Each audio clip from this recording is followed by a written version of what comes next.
Moon in Leo, opposite Pluto in Aquarius. What does that look like? Today we have a perfect example of this kind of dynamic.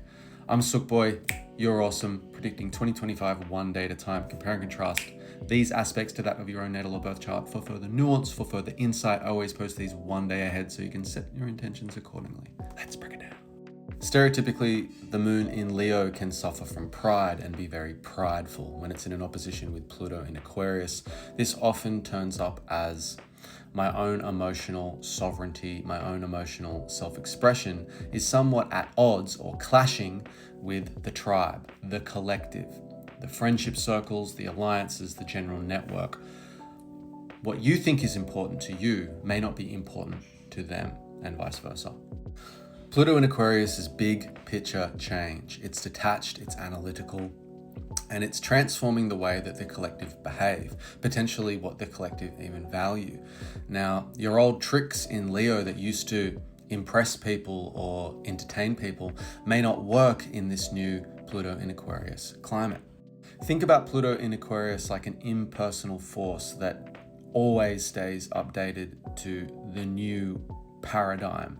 And that can be challenging for a moon in Leo when it has been working very hard on one particular area of their life and expects potentially to be recognized for their efforts.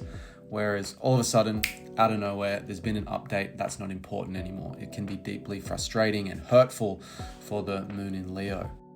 Now, this opposition forms an easy opposition with a cross-sign conjunction between Neptune and Venus. Now, this can be very idealistic. Venus in Aries is very bold. So again, I would err on the side of caution of not being too assertive. And if you do get your feelings hurt, maybe step back, work through these feelings, unpack these feelings before you make a scene. Another way of putting it is emotional intensity, Leo and Pluto, and divine romantic idealism. Again, because Pluto is involved, there is a controlling aspect to this day, and it's very important to not manipulate others just to get your way.